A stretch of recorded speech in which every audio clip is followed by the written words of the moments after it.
Hi, this is Shell of Shell's Creations. Today I want to show you how you can use the pen tool to do some extracting. I found that different items are more easily extracted with different tools.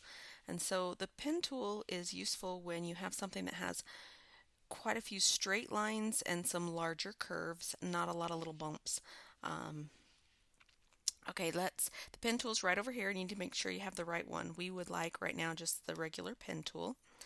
And I have a ribbon that I want to extract so that I can keep track of what I'm going to extract. Didn't want to cut my ribbon, so I didn't. So it kind of goes off the screen. I'm going to just duplicate this part that I want to extract and spin it around. It's on a gray background, just to answer some of those questions that might come up.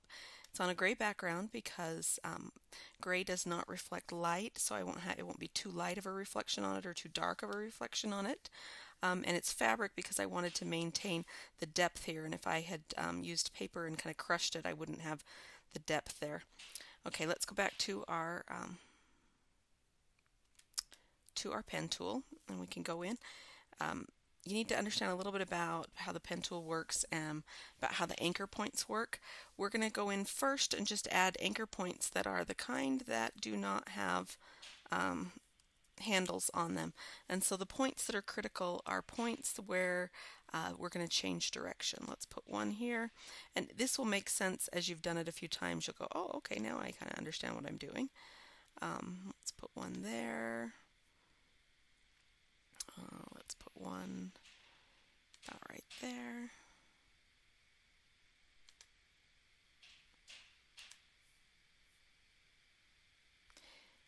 Now, I do not plan on extracting all of these tiny little bumps along here. I'm going to cut those off. If I were going to extract all those tiny little bumps, I would definitely not want to use the pen tool because I'd have to put an anchor in between each of those tiny little bumps.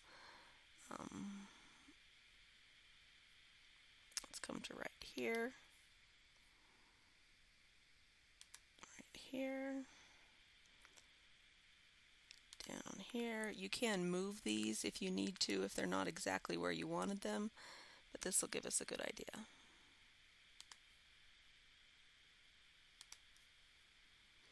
I wanted to preserve the curve that goes around there, and that's why I'm choosing to put it right here. Okay, and as you'll notice that as you go back to the first one, when your pen tool is close to connecting the dots, it'll have that little circle that appears right next to it, and you do want to connect them, so go ahead and do that. Okay, now that we have got those connected all the way around, we want to go back in and add points. So now go down to add anchor point. We're going to zoom in a little bit closer so that we can see what we're doing here. Okay, not quite that close. Okay, I'm going to add an anchor point right here. You'll notice the little plus when I get close to the path. It means I can add an anchor point right there, and then my cursor will change to an arrow, and I can move it to where I want it. Now you can use these are the handles I was talking about. You can use these handles to make some modifications to the curve and make it more pointed here to get what we want. The other thing you can do is go ahead and add an additional anchor point in and pull the curve in to where you want it to be. Let's add one right there and pull it in a little bit right here. Now I think it might make that just a little bit longer, and I'm going to bring this one a little bit longer right there. And the ribbon bumps up a little bit right here, so I'm going to go ahead and add one right here and put it right there. Okay, I believe I need to move this one because you can see some dark in the edge right here that I don't want to have. I'm going to move that in from those bumps, and then I think I'll add one right here and pull it out to get this ribbon from behind. And I think I'll add one about right here. This will come from practice, from figuring out what exactly you want. I've gone a little too far out of bounds right there. Oops.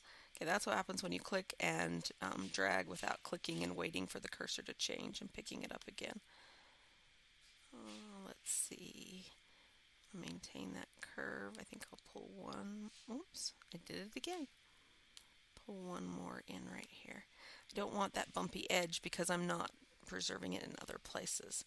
Alright, down here let's add one in, and so that we get the curve we want there. Move that to the right spot to just chop off. Okay, I'm cutting off more here than I want, so I'm going to go ahead and add one right here and push that boundary out. And add one in another place along the line and push the boundary out a little bit. But I like where it's going down there. Okay, back up this other side of the ribbon. May have cut too close there. Okay, I'm going in too far. This looks like the spot where it sticks out the most, so I think I'll start there and pull it out to where I want it. Because that's so long, my little handles are way over here. Alright, that'll pull that out to where I want it. Okay, and again, this is a spot about right here that I need to pull out. And then let's just push this one, create one here, and push it right back in right there. If it's not quite where you want it, go ahead and... Okay, I forgot on that one. Again, to click and then grab a hold of it and move it where you want. Okay, and let's put one right here. Click and then move, drag it to where we want it.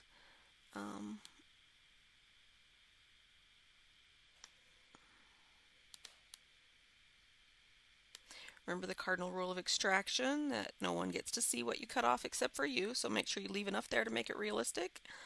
But other than that, you can cut off what you need to. Let's push that one right back in there. And I want one to be pushed right back in there. It's not quite where I want it, so I'm going to push it a little farther. And I want one right in here to bring this back out. Okay, down this long line here. Let's start at the bottom and work our way back up. It looks like the spot that sticks out the farthest is about right here, so let's add that one and bring it out. See if we can get it to mimic what we want here. If I bring this handle in, then it comes pretty close to what I want the whole way down. Let's push that in. Push it in just a smidgen right there.